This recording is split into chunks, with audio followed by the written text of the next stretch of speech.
Accident করে আর নদীতে পড়ে যায়। ওই বাসের অনেকেই মারা যায়, আর যারা আহত হয় তাদের ওখানকার হসপিটালে ভর্তি করা হয়, কিন্তু 3 জনকে খুঁজে পাওয়া যায় না। তাদের মধ্যে তুই একজন। কথাগুলো বলছে আর আম্মু কাঁদছে। অনেক খুঁজেও তোদের পাওয়া গেল না। অসুস্থ রোগীরা সুস্থ হয়ে বাড়ি ফিরে আসে, কিন্তু আমার মেয়ে তো আর আসে না। আমি পাগলের মতো হয়ে যাই। একমাত্র সন্তান তুই আমার। অপেক্ষার প্রহর গুনি, তুই একদিন আমার বুকে ঠিকই ফিরে আসবি। তোর আব্বুও অসুস্থ হয়ে পড়ে তোর অ্যাক্সিডেন্টের খবর শুনে, আর আমাকে সান্ত্বনা দিতে দেশে চলে আসে। আমরা দুজন প্রায় গিয়েই ওই অ্যাক্সিডেন্টের জায়গাটায় গিয়ে দাঁড়িয়ে থাকি, যদি তোকে পাই। অনেকেই বলে নিখোঁজ 3 জন বোধহয় মারাই গেছে, কিন্তু আমার মন মানে না। আমি বিশ্বাস করি আমার মেয়ে বেঁচে আছে, আর একদিন আমার কাছে ছুটে আসবেই। নিখোঁজ 3 জনের মধ্যে একজনের লাশ পাওয়া যায়, আর বাকি থাকে 2 জন। অনেকদিন পর একজন বাসায় ফিরে আসে। আমি অপেক্ষায় থাকি তুইও ফিরে আসবি। কেটে যায় অনেকগুলো দিন। তুইও হঠাৎ একদিন চলে আসিস বাসায়। আমি আর তোর বাবা যেন দেহে প্রাণ ফিরে পাই। কিন্তু মাঝের দিনগুলো আমি কই ছিলাম? তা আমিও জানি না রে মা। তোকে বারবার জিজ্ঞেস করার পরও তুই বলতে পারিসনি, মনে করতে পারিসনি, তাই আমরা আর জোরও করিনি। আমরা আমাদের মেয়েকে খুঁজে পেয়েছি, এটাই আমাদের কাছে অনেক। কিন্তু আম্মু, এখন তো মাঝখানে মনে না থাকা দিনগুলোই আমার জীবনে এমন একটা ক্ষতি করে দিল। মানে ডাক্তারের রিপোর্ট যদি সত্যি হয়, তাহলে আমার সাথে যা ঘটে তা ওই মনে না পড়ার দিনগুলোর মাঝেই ঘটেছে। আর তাই আমার স্মৃতি ফেরার পর আমি আর এখন কিছু মনে করতে পারছি না। তাহলে এই বাচ্চা ইহানের না? না আম্মু, ওর সাথে আমার এমন কিছুই হয়নি। আচ্ছা, যা হবার হয়ে গেছে। তোর তো কোনো দোষ নেই, কারণ তোর কিছু মনে ছিল না তখন। তুই স্মৃতিশক্তি হারিয়ে ফেলেছিলি, আর এখন যখন আবার আগের স্মৃতিশক্তি ফিরে পেয়েছিস, এখন তো আবার মাঝের কথাগুলো মনে নেই। তাই তুই নিষ্পাপ। আর তোর এই বাচ্চার কথা ইহানকে বলা লাগবে না। আমরা আজই গিয়ে ডাক্তারকে বলে বাচ্চাটাকে নষ্ট করে আসব। তারপর ইহানের সাথে আমি খুব জলদি তোর বিয়ে দিয়ে দিব। যা, তুই ফ্রেশ হয়ে আয়, আমি নাস্তা দিচ্ছি। আমি ফ্রেশ হতে চলে গেলাম। মুখে পানির ঝাপটা দিতে দিতে ভাবতে লাগলাম, ইহানকে তো আমি সব বলে দিয়েছি। ইহান কি আমাকে এখন গ্রহণ করবে? আমি হাত ধোয়া মুখেই আমার রুমে গিয়ে মোবাইলটা হাতে নিয়ে ইহানকে ফোন দিলাম। হ্যালো। আমার এই অবস্থা, আর তুমি একটা বার আমাকে ফোন দেওয়ার কথা চিন্তা করলে না? তোমার এই অবস্থার জন্য তো আর আমি দায়ী নই, তুমি নিজেই দায়ী। ইহান প্লিজ, আমার সাথে যা হয়েছে আমার জ্ঞান থাকা অবস্থায় হয়নি। প্লিজ হেসো না। তোমার মনে আছে আমি যে অ্যাক্সিডেন্ট করে অনেক দিন নিখোঁজ ছিলাম? মনে থাকবে না কেন? হ্যাঁ আছে। যা ঘটার আমার সাথে ওই দিনগুলোর মধ্যেই ঘটেছে, আর তাই আমার স্মৃতিশক্তি ফিরে পাবার পর আর আমার কিছুই মনে নেই। সবই বুঝলাম, তো এখন আমাকে কি করতে বলো তুমি? কি করতে বলি মানে? তুমি আমাকে ভালোবাসো না? ভালোবাসা? ভালোবাসা মানে বোঝো তুমি? না, আমি বুঝি না ভালোবাসা মানে কি। এখন আমাকে বোঝাও তুমি। প্রয়োজন মনে করছি না। তুমি এইভাবে কেন কথা বলছো আমার সাথে? আম্মু বলেছে বাচ্চা নষ্ট করে ফেলতে, আর অতি শীঘ্রই আম্মু আমাদের বিয়ে দিয়ে দিতে চাচ্ছে। বিয়ে? হ্যাঁ বিয়ে। কেন তুমি আমায় ভালোবাসো না? তুমি আমায় বিয়ে করবে না? যার পাপ পেটে বহন করছো তাকে গিয়ে বিয়ে করে নাও, আর কখনো আমাকে ফোন দিবে না। ইহান প্লিজ, এ কথা বলো না। আমি তোমাকে ভালোবাসি। আর আমি বাসতাম, এখন আর বাসি না। So please don't disturb me. এই তোমার ভালোবাসা? হ্যাঁ, এই আমার ভালোবাসা। Please don't call me. কোনোদিন আমি যেন তোমাকে আমার সামনেও না দেখি। তুমি তোমার পথ দেখো, আর আমি আমার পথ। Good bye. আমি কাঁদতে কাঁদতে ফোনটা দেওয়ালে ছুঁড়ে মারলাম। আম্মু দৌড়ে এসে আমাকে জড়িয়ে ধরলো, আর আমি ফ্লোরে বসে হাউমাউ করে কাঁদতে কাঁদতে বলতে লাগলাম, কে এই বাচ্চার বাবা? কে আমার সরলতার সুযোগ নিয়ে আমার এত বড় ক্ষতি করলো? মা বলো না মা, কে করলো আমার এত বড় সর্বনাশ? আম্মু আমাকে জড়িয়ে ধরে কাঁদতে লাগলো। কি হয়েছে রে মা? তুই এভাবে কেন কাঁদছিস? কেন বলেছিস ওকে এগুলো? আমি চাই না ওকে ঠকাতে আম্মু, তাই সত্যটা বলে দিয়েছি। আর আমি চাই না একটা মিথ্যে দিয়ে আমাদের জীবনটা শুরু হোক, কিন্তু এখন দেখছি জীবনটা শুরু হবার আগেই শেষ হয়ে গেল। কাঁদিস না মা আমার, সব কিছু ঠিক হয়ে যাবে। আম্মু আমাকে বোঝাতে লাগলেন, আয় নাস্তা করবি, চল নাস্তা করে আমরা হসপিটালে গিয়ে একটা ব্যবস্থা করে ফেলবো। আজ না আম্মু, শরীরটা ভালো লাগছে না। আজ কোথাও যাব না আমি। তুমি যাও এখান থেকে, আমাকে একটু একা থাকতে দাও। সেদিনের মতো দিনটা কেঁদে কেঁদেই কেটে যায়। রাতে কাঁদতে কাঁদতে ঘুমিয়ে পড়তেই স্বপ্নে দেখি একটা ছোট্ট বাচ্চা আমার ওড়না ধরে কাঁদছে। আমাকে মেরো না আম্মু, আমাকে মেরো না। আমার কি দোষ বলো? আমি তোমার কোলে আসতে চাই। আমাকে একটু কোলে নাও না আম্মু, নাও না একটু আমাকে কোলে। চল উঠে ফ্রেশ হয়ে খেয়ে নে, তারপর হসপিটালে যাব। আমি যাব না আম্মু হসপিটালে। কেন যাবি না? আমি কিছু করব না। মানে কি? মানে হলো আমি বাচ্চাকে জন্ম দেব। কি বলছিস তুই এগুলো? তুই কি বলছিস ভেবে বলছিস তো? হ্যাঁ। তুই জানিস না কে এই সন্তানের বাবা, আর যে তোর দুর্বলতার সুযোগ নিয়ে এত বড় ক্ষতি করেছে তার বাচ্চা তুই জন্ম দিবি? মাথা ঠিক আছে তোর? আমার মাথা ঠিকই আছে মা। যে বাচ্চার জন্য আজ আমি অবহেলিত, সেই বাচ্চাকে আমি দুনিয়ার আলো দেখাবো, মানুষের মতো মানুষ করে তুলবো। কারণ ওর তো কোনো দোষ নেই, ও তো নিষ্পাপ। ওকে কেন শাস্তি দেব আমি? দেখ, জীবনটা তো সোজা না। তুই যতটা সোজা ভাবছিস, সমাজে আমরা মুখ দেখাবো কি করে? একটাবার ভেবে দেখেছিস লোকে কি বলবে? একজন কুমারী মেয়ে বাচ্চা প্রসব করেছে। তুই এক্ষুনি চল আমার সাথে, আমি এই বাচ্চা তোকে রাখতে দিব না। আমার তো সবই হারিয়ে গেল মা। হারানোর মতো কিছুই আর নেই যে আমার। তুমি চাইলে আমি অনেক দূরে চলে যাব, তবুও এই বাচ্চা আমি নষ্ট করব না। আর তুমি যদি এই বাচ্চাকে নষ্ট করতে বলো, তাহলে আমি এই বাড়ি ছেড়ে পালিয়ে যাব। আর কোনো দিন তোমরা আমায় খুঁজে পাবে না। আম্মু আব্বুকে ফোন করে সব জানাই। আব্বু আমাকে খুব বোঝায় বাচ্চাটাকে নষ্ট করে ফেলার জন্য, কিন্তু আমি যে এই বাচ্চা নষ্ট করব না। আম্মু আব্বু বলেন তাহলে যেন বিয়ে করে নেই। আমি তাতেও না করে দিলাম। কিছুদিন পর হঠাৎ একদিন ইহান আমাকে ফোন দিয়ে বলে ও আমাকে মিস করছে। আমার জন্য নাকি ওর খুব খারাপ লাগে। আচ্ছা, আমরা কি বন্ধু হয়ে থাকতে পারি না সারা জীবন? না, পারি না। প্লিজ এতটা পাষাণ হইও না, বন্ধু হয়ে থাকি আমরা। আমি ফোনটা রেখে দিই। কষ্টে বুকটা যেন ভেঙে যাচ্ছে, কিন্তু ইহানকে একটুও বুঝতে দিইনি। এর মাঝে আমি আর বাসার বাইরে বের হইনি। আজ আম্মু এসে আমাকে বলছে, চল আজকে তোকে নিয়ে ডাক্তারের কাছে যাব, চেক আপ করা দরকার। চলো। আমি আর আম্মু রিক্সা করে হসপিটালে যাচ্ছি। হঠাৎ করে কোত্থেকে যেন একটা ছেলে চিল্লিয়ে চিল্লিয়ে ডাকছে, অপরিচিতা, এই অপরিচিতা, অপরিচিতা। আমি আর আম্মু আর তাকাইনি, রিক্সাও থামাইনি। কোনো পাগল এই ভেবে চিল্লাচ্ছে কে জানে। অপরিচিতা আবার কারো নাম হয় নাকি? কি জানি, হতেও পারে কারো নাম, যাকে ছেলেটা এভাবে ডাকছে। আমরা রিক্সায় করে হসপিটালে চলে আসলাম। ফোন করে সিরিয়াল লিখিয়ে রেখেছিলাম বলে আসার সাথে সাথেই ডাক্তার দেখাতে পারলাম। ডাক্তার বললেন, বাচ্চা সুস্থ আছে, কোনো রকম সমস্যা নেই। মেয়েকে কি সেই পাত্রের সাথে বিয়ে দিচ্ছেন যে এই অবস্থা করেছে ওর? না মানে আসলে। থাক, কিছু বলতে হবে না, যত দ্রুত পারেন বিয়ে দিয়ে দিন মেয়েকে। আম্মু আস্তে করে বলল। বাইরে বেরোতেই আমি আর আম্মু চমকে যাই প্রতিবেশী কাকিকে দেখে। আর তখন তো আরো ঘাবড়ে যাই যখন দেখি আমাদের প্রতিবেশী কাকিটা শুনে নিয়েছে যে আমি প্রেগনেন্ট। ভাবি, আদ্রিজা প্রেগনেন্ট? এত বড় একটা কথা আপনারা গোপন করেছেন? ছি, লজ্জা নেই তোমার? বিয়ের আগে প্রেগনেন্ট কিভাবে হলে? কার পাপ পেটে ধরেছো? Just shut up. ও কোনো পাপ পেটে ধরেনি, ও আমাদের দুজনের সন্তানকে পেটে ধারণ করেছে, আর ওই সন্তানের বাবা আমি। আমি আর আম্মু কথাগুলো শুনে আটকে উঠলাম। আমি আর আম্মু যেন দ্বিতীয়বারের মতো বড় রকমের এক ধাক্কা খেলাম। চলো এখান থেকে, এখানে আর এক মুহূর্তও নয়। ছেলেটা আমাকে আর আম্মুকে হাত টেনে ধরে নিয়ে গেল বাইরে। আজব তো, কি আপনি এইভাবে আমাদের টেনে নিয়ে আসলেন কেন? বলছি আগে তোমার বাসায় চলো। এই ছেলে, তোমাকে আমরা বাসায় কেন নিয়ে যাব? মা, এখানে এসব কথা বলাটা ঠিক হবে না, তাই আমি বাসায় যেতে চাচ্ছি। অদ্ভুত তো, আপনি আমার মাকে মা ডাকছেন কেন? আর কে আপনি? আপনাকে আমরা বাসায় নিতে পারবো না, যা বলার আপনি এখানেই বলুন। ছেলেটা আমাকে আর আম্মুকে টেনে একটা সেফ জায়গায় নিল। এবার শুনুন তাহলে আমি কে। আমি রিনান চৌধুরী, অপরিচিতার হাজবেন্ড, আপনার মেয়ের বিয়ে করা বর। মানে কি বলছো তুমি এগুলো? এই যে মিস্টার, মাথা ঠিক আছে তো আপনার? আর অপরিচিতা কে? হ্যাঁ, আর আপনি আম্মুকে এ কথা বলছেন কেন যে আপনি আম্মুর মেয়ের জামাই? কে আপনি? এক মিনিট আদ্রিজা, আমাকে কিছু বলতে দে। আম্মু, আমি যা বলছি সত্য বলছি। আমি ওর হাজবেন্ড, আর ওর যদি সত্যি সত্যি বাচ্চা পেটে থেকে থাকে তাহলে ওর সেই সন্তানের বাবা আমি, আর ওই সন্তান আমাদের বৈধ সন্তান।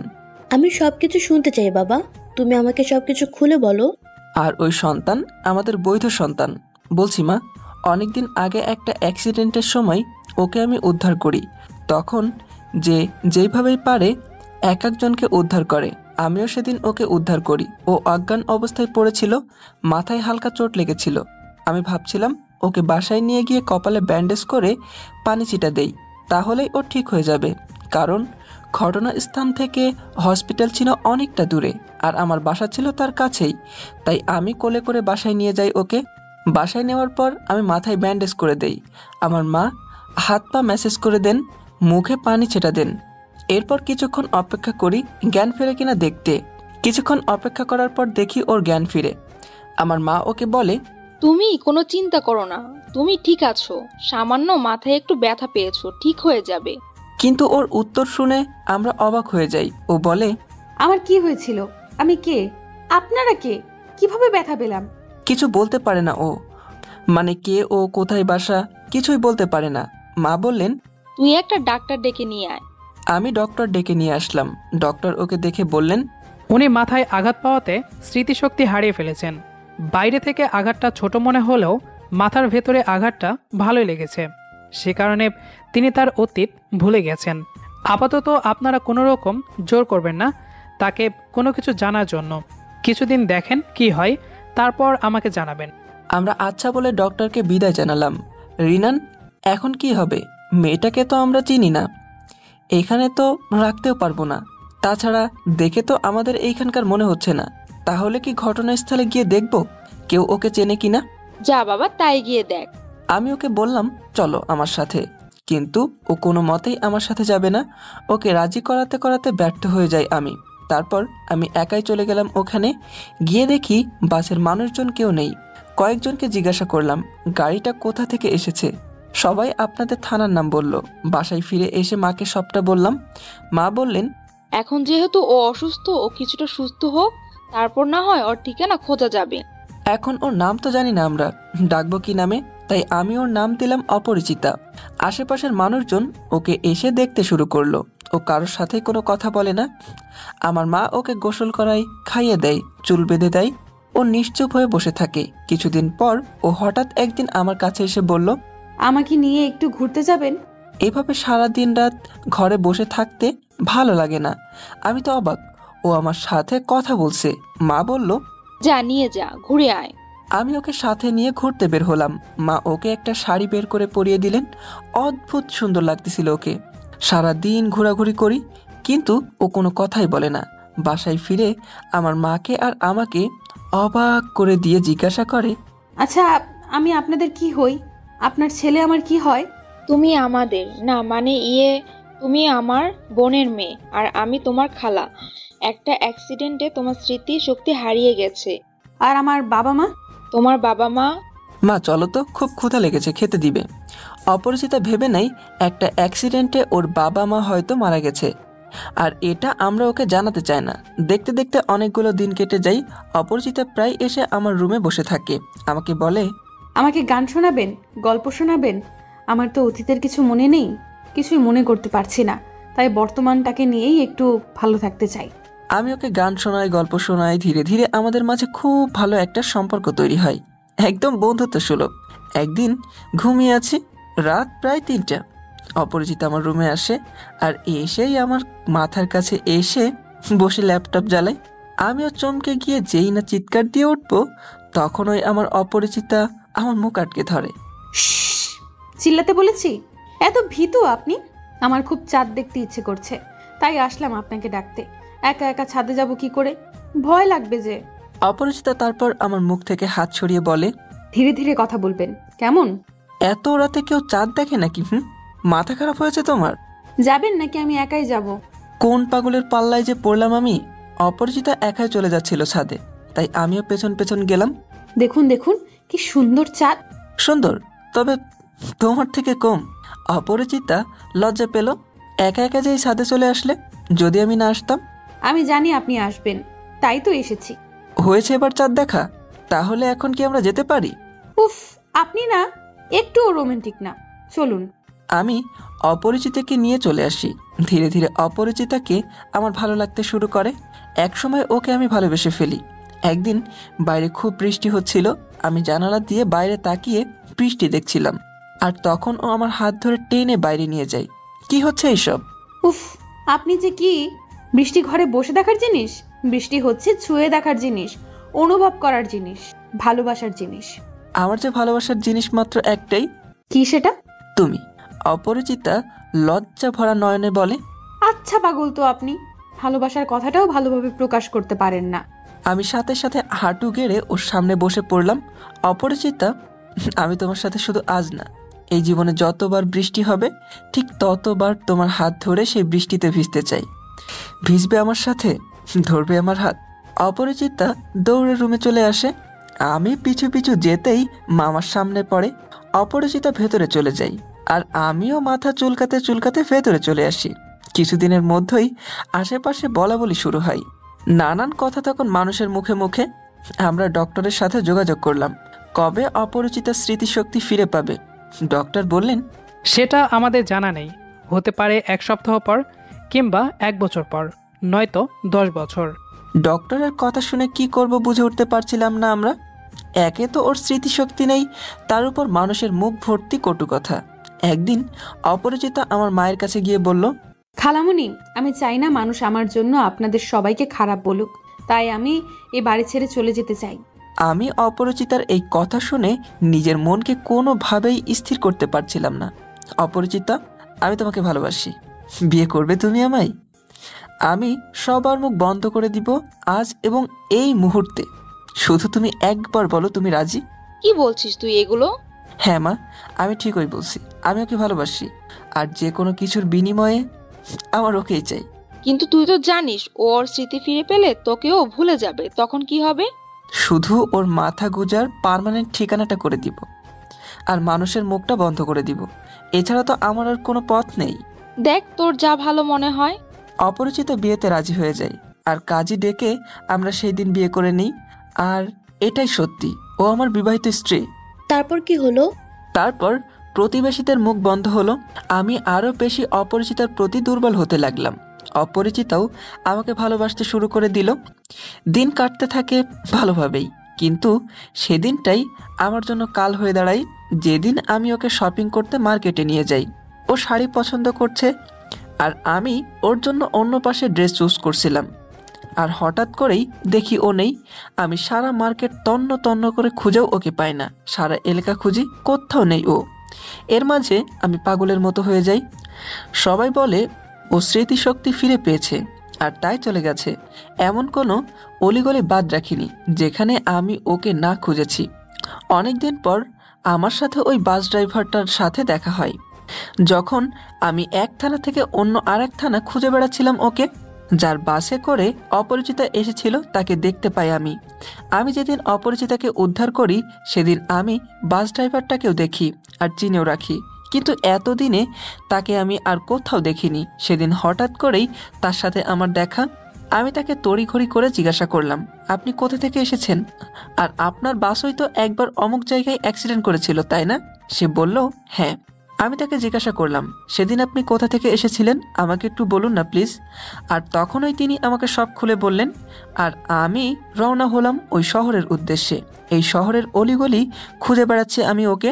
আজ হঠাৎই আপনাদের রিকশায় দেখে আমি ডাকতে থাকি অপরিচিতা অপরিচিতা বলে। আপনারা রিকশা থামাননি বলে আমি পিছু নিই আপনাদের, আর এখান অবধি চলে আসি। আর আসা মাত্রই এসব শুনতে পাই। বিশ্বাস করুন মা, আমি আর অপরিচিতা এখন হাজব্যান্ড ওয়াইফ, আমরা পবিত্র সম্পর্কে আবদ্ধ। Shut up, just shut up.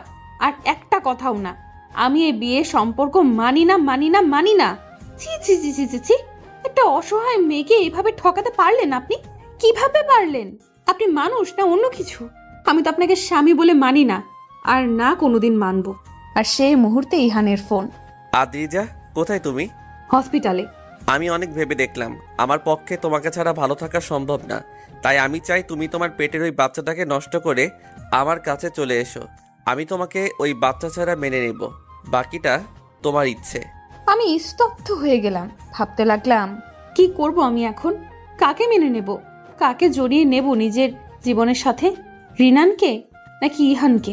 আমি ভেবেছি আম্মু আমারই মতো রিনানের উপর রেগে যাবে, কিন্তু আম্মু দেখছি বরং খুশি হলো রিনানকে পেয়ে।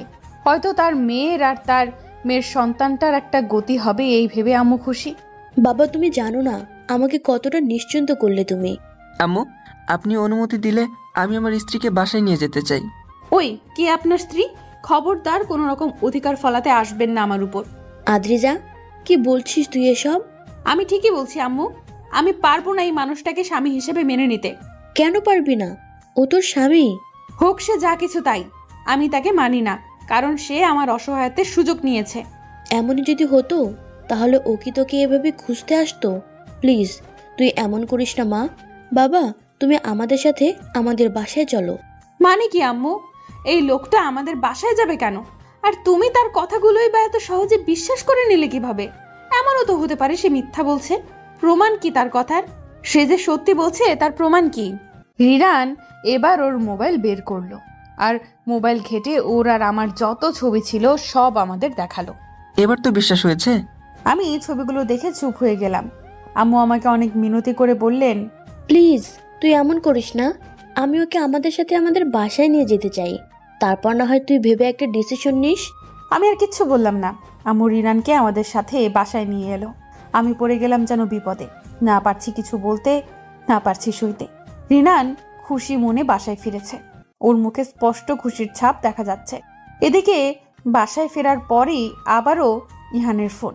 আমি আর রিসিভই করিনি ইহানের ফোন। আম্মু রিনানকে ফ্রেশ হতে বললেন। রিনান ফ্রেশ হয়ে এলো। আম্মু রিনানকে খেতে দিল। আম্মু তো যেন রিনানকে যেন জামাই আদর করছে। এদিকে রাগে আমার গা ঝমঝম করছে। আমি ইহানের ফোন রিসিভ করিনি বলে সন্ধ্যায় ইহান সোজা বাসায় চলে এলো। গেট খুলতেই দেখি ইহান। তুমি এখানে?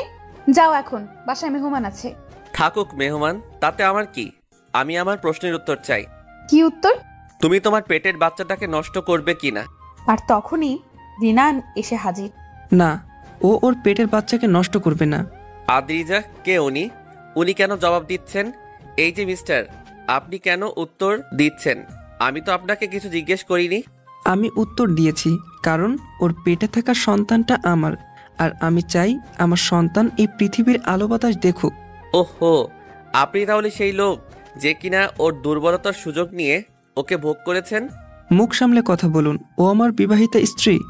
আর কি আপনি ভোগটোক শুরু করেছেন? মানে কি বলছে এই লোক আদ্রিজা? তুমি আমার কথা শোনো প্লিজ। আমার যখন স্মৃতিশক্তি হারিয়ে গিয়েছিল তখন আমি ওনাদের বাসায় ছিলাম। যা হবার তখনই হয়, বিয়ে বাচ্চা এসব। বিশ্বাস করো আমার এসবের কিছুই মনে নেই। বাহ, এত কিছু হয়ে গেছে তাহলে? তুমি আমাকে ভুল বোঝো না ইহান, আমি ওকে না, আমি তোমাকেই ভালোবাসি। তাহলে এই মুহূর্তে তুমি ওর বাচ্চা নষ্ট করবে? চলো আমার সাথে, তারপর ওকে ডিভোর্স দিয়ে আমরা দুজন বিয়ে করে নেব। এক মিনিট, অপরিচিতা, কে এই ছেলে? ও ইহান, আমার ভালোবাসা, আমি ওকে ভালোবাসি। ও, কিন্তু তুমি যে আমার স্ত্রী, আমিও তো তোমাকে ভালোবাসি। কিন্তু আমি তো আপনাকে ভালোবাসি না, আর কোনো দিন বাসবো বলেও মনে হয় না। তাহলে তুমি কি চাও? কি আর চাইবো, আমাকে চাই। আর তাই আপনি ওকে ভালোই ভালোই তালাক দিয়ে দিবেন, নইলে জোর করে বিয়ে এবং সংসার করার অপরাধে আমি আপনাকে পুলিশে দেব। সব বুঝলাম। অপরিচিতা যদি চাই আপনার সাথে জীবন কাটাতে, তবে আমি তাই করব, কারণ আমি ওকে ভালোবাসি আর আমার কাছে ওর সুখে থাকাটাই মেইন। তাহলে আর কি, চলো আদ্রিজা, আমরা এখনই হসপিটালে গিয়ে কাজ ছেড়ে আসি। আমার কথা এখনো শেষ হয়নি। কি কথা? আমি ওকে ওর সুখের জন্য ছাড়তে পারি, তবে আমার সন্তানকে ছাড়তে পারবো না। মানে হচ্ছে ও আমাকে ছেড়ে আপনাকে নিয়ে সুখে শান্তিতে বসবাস করবে। কিন্তু আমি কি করব? আমার তো একটা বেঁচে থাকার অবলম্বন লাগবে, তাই না? কারণ আমি তো আর বিয়ে করব না, তাই আমি আমার সন্তানটাকে নিয়েই আমার জীবন কাটিয়ে দিব। তাই আমি আমার সন্তানটাকে চাই। ওকে আমাকে দিয়ে দিলেই আমি অপরিচিতাকে ছেড়ে দিব। যদি অপরিচিতা চাই, আর যদি আমার সন্তানের কিছু হয়, তাহলে না আমি অপরিচিতাকে ছাড়বো আর না আপনাকে। আপনি যা বলছেন ভেবে বলছেন তো? এটা কিভাবে সম্ভব? আমি জানি না আপনারা কি করবেন, কিন্তু আমি আমার বাচ্চা চাই। ইহান অনেকটা রাগ দেখিয়ে সেখান থেকে চলে গেল। পারে তো আমার গায়ে হাত তুলে। রিনান আমার চোখের দিকে কিছুক্ষণ তাকিয়ে থেকে এই ভিতরে চলে যায়। আমি পড়ে যাই বাসের হলে।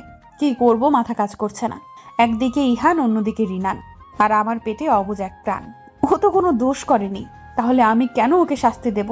কিন্তু আমি তো রিনানকে ভালোবাসি না, আমি ইহানকে ভালোবাসি, আর ইহান আমাকে এই বাচ্চা সহ একসেপ্ট করবে না। ওদিকে রিনান ওর বাচ্চাকে চায়। উফ, কিছুই ভাবতে পারছি না আমি। কি করব আমি এখন? রাতে খাওয়া দাওয়া সেরে রিনান আমার রুমে শুতে আসে। আপনি আপনি এখানে কেন? যান, বেরিয়ে যান, এক্ষুনি বেরিয়ে যাবেন। সাহস কত বড়, আমার রুমে শুতে এসেছে। আম্মুই তো আমাকে বললেন তোমার রুমে শুতে। তাছাড়া আমরা তো স্বামী স্ত্রী, সমস্যা কি? চুপ, একদম চুপ। আমি আপনাকে স্বামী হিসেবে মানি না, কতবার বলবো? তাহলে আমি এখন কি করব? গিয়ে আপনার আম্মুর সাথে শোন। কি যে বলো না, আমি এখন বড় হয়েছি না? এখন কি আম্মুর সাথে শোয়া যায় বউ ছেড়ে?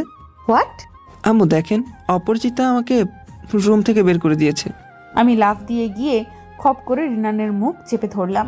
ফাজিল ছেলে, এত জোরে চিল্লায়, মানুষ শুনলে কি বলবে? রিনান চুপ করে আমার কথা শুনছে। একবার আমার ঠোঁটের দিকে তাকায়, একবার আমার চোখের দিকে তাকায়। উফ, কি যে জ্বালায় পড়লাম আমি। কালই একটা ডিসিশন নিতে হবে আমার। আচ্ছা, আজকের মতো চুপচাপ সোফায় শুয়ে পড়ুন, কোনো সাউন্ড যেন না শুনি, আর ভুলেও আমার কাছে আসার চেষ্টা করবেন না, নইলে কি তার টের পাবেন। কি করবে? জড়িয়ে ধরবে? উফ! রিনানকে আমি ধাক্কা দিয়ে সোফায় ফেলে দিলাম। এখানেই থাকুন। আর আমি একটা ছুরি নিয়ে আমার খাটে শুয়ে পড়লাম। ছুরিটা বালিশের নিচে রাখলাম যাতে ও না দেখে। চোখ বন্ধ করে শুয়ে আছি প্রায় 1 ঘন্টা, কিছুতেই ঘুম আসছে না। হঠাৎ অনুভব করি রিনান ধীর গতিতে আমার কাছে আসছে, আর আমিও ধীরে ধীরে আমার এক হাত বালিশের কাছে নিলাম। কিন্তু রিনান এসেই আমাকে অবাক করে দিয়ে ওর বাম হাতটা রাখলো আমার পেটের উপর। যেই না আমি কিছু বলতে যাব, আর তখনই মা ঘুমিয়ে গেছে না? আমার বাবুটা একা জেগে আছে বুঝি? এই তো বাবা এসে গেছি, আর একা একা বোর হতে হবে না। রিনান একা একা কথা বলছে, তাই আমি আর চোখ খুলিনি, কিছু বলিও নি, চোখ বন্ধ করে আছি। তুমি যখন পৃথিবীতে আসবে, আমি আর তুমি দুজন মিলে আম্মুকে শাস্তি দিব, কেমন? পচা মা, কিভাবে আমার বাবুটাকে জাগিয়ে রেখে একা একা ঘুমাচ্ছে। কিন্তু তোর মা যদি আমাদের দুজনকে ছেড়ে চলে যায়, তখন কি হবে আমাদের? তোর মা কি সত্যিই আমাদের ছেড়ে চলে যাবে রে? কি বলছিস? যাবে না? তাই যেন হয় রে। আমি যে তোর মাকে খুব ভালোবাসি, ওকে ছাড়া থাকবো কি করে? ওই তো ভালোবাসা কি আমাকে শিখিয়েছে জানিস না? তোর মা আমাকে ভুলে গেছে, কতই না ভালোবেসেছিল আমাকে একদিন, আর আজ কিভাবে ভুলে গেছে আমায়। তুই কিন্তু তোর বাবাকে কোনো দিন ভুলে যাস না। তুই যে আমার বেঁচে থাকার একমাত্র অবলম্বন। আমরা বাপ বেটি সারা জীবন দুজন দুজনকে আঁকড়ে ধরে রাখবো, সারা জীবন দুজন দুজনকে আঁকড়ে ধরে রাখবো, কেমন? আচ্ছা তুই ঘুমা এবার, তোর মা আবার জেগে গেলে আমাকে ভুল বুঝবে। আমি তাহলে এখন যাই। কথাগুলো রিনান আমার পেটে হাত রেখে ওর বাচ্চার সাথে বলছিল, যে বাচ্চাটা এখনো আমার গর্ভে। তারপর আমার মাথায় কিছুক্ষণ হাত বুলিয়ে কপালে অনেকটা কাছে এসে ঠোঁটটা সরিয়ে নিল। না না, এখন যে আমি তোমার চাইলেও ছুতে পারি না, সেই অধিকার তো তুমি আমার কাছ থেকে কেড়ে নিয়েছো। ওর একটা ফোঁটা চোখের পানি আমার উপর পড়লো, আর ও চলে গেল। সকাল হয়ে গেছে, কিছুই ভালো লাগছে না আজ। সকালটা কেমন যেন বিষণ্ণ লাগছে। ঘুম ভালো হয়েছে? আপনার কি তাতে? আমার ঘুম ভালো হোক বা না হোক। না কিছু না। তাহলে সরি। রিনান চলে গেল। আম্মু, খাবারগুলো আমি নিয়ে যাই। এ কি বাবা, তুমি উঠে গেছো? হ্যাঁ আম্মু। এখানে এসেছো কেন? যাও যাও, ডাইনিং রুমে গিয়ে বসো, আমি এক্ষুনি খাবার নিয়ে আসছি। না আম্মু, আপনি দিন, আমি নিয়ে যাই। তুমি নিবে? আমার মা রান্না করতো, আমি তো মাঝে মাঝে তাকে হেল্প করতাম। আপনিও তো আমার মায়ের মতো, আপনাকে হেল্প করলে সমস্যা কি? মায়ের মতো না বাবা, আমি আদ্রিজার মায়ের সাথে সাথে তোমারও মা। রিনান খাবারগুলো টেবিলে এনে সাজাচ্ছে, আর আমি দেখে অবাক হচ্ছি। নাস্তা করতে বসেছি আর আম্মু ফোন বাজছে। আম্মু উঠতে যাবে আর রিনানি উঠে গিয়ে ফোনটা নিয়ে এসে আম্মুর হাতে দিল। আম্মু আব্বুর সাথে কথা বলছে। কথা বলে এই কিছুক্ষণ পর আম্মু ফোনটা রিনানের হাতে দিল। আমি তো অবাক। আম্মু, আমি রাতে তোর আব্বুকে সব বুঝিয়ে বলে দিয়েছি। আম্মুর কথা শুনে আরেকবার অবাক হলাম। রিনান ফোনটা হাতে নিয়ে আব্বুকে সালাম দিল। আব্বু হাসি মুখে রিনানের সাথে কথা বলছে। এ কি, কারো কোনো সমস্যা নেই রিনানকে নিয়ে? সবাই রিনানকে একসেপ্ট করে নিচ্ছে। আব্বু বললেন, আমি 1 সপ্তাহের মধ্যে দেশে আসছি, এসে আবার তোমাদের বিয়ে দেব, তুমি চিন্তা করিও না। রিনান আমার দিকে চেয়ে আছে। বাহ, আমার বিয়ে দিবে অথচ আমাকে জিজ্ঞেস করছে না। রিনান ফোনটা আমার দিকে বাড়িয়ে দিল। বাবা আমার সাথে কথা বলতে চেয়েছে। হ্যালো আব্বু। মা, তুই কোনো চিন্তা করিস না, আমি এসে তোদের আবার বিয়ে দিয়ে দেবো। সব দিক আমি ম্যানেজ করে নেব, চিন্তা করিস না একদম। কিন্তু বাবা আমি রিনান আসলে খুব ভালো ছেলে, নয়তো এভাবে কি তোকে খুঁজতে আসতো? তোর দায়িত্ব নিতে চাইতো। সেখানে তুই ওকে চিনিস না, জানিস না বলে তাড়াতে চাচ্ছিস। সেখানে ও শুধু তোকে ভালোবাসে বলে আর ওর সন্তানকে আপন করে নিবে বলে অসহায়ের মতো পড়ে আছে। অন্য কেউ হলে হয়তো তোকে ত্যাগ করতেও পারতো, অথচ নিজেই সব স্বীকার করে তোকে আপন করে নিতে চাচ্ছে। এ যুগে এমন ছেলে হয় না রে মা। আচ্ছা খেয়ে নে তোরা, আমি রাখছি, ভালো থাকিস। তুমিও ভালো থেকো। আমি আর আব্বুকে কিছু বলতে পারলাম না। নাস্তা করে নিলাম সবাই। আম্মু, আজ যদি আমি আর আপনি মিলে রান্না করি তাহলে কেমন হবে? তুমি রান্না পারো বাবা? হ্যাঁ আম্মু, অনেক রান্না পারি আমি। মাঝে মাঝে বাসায় রান্নাও করি মায়ের জন্য, মাকে রান্না করে খাওয়াই। আচ্ছা বাবা, আমরা দুজনেই আজ রান্না করব। আম্মু আর রিনান কিছুক্ষণ পর রান্নাঘরে চলে গেল। দুজন রান্না বান্নার কাজে লেগে গেছে। দুজনের কত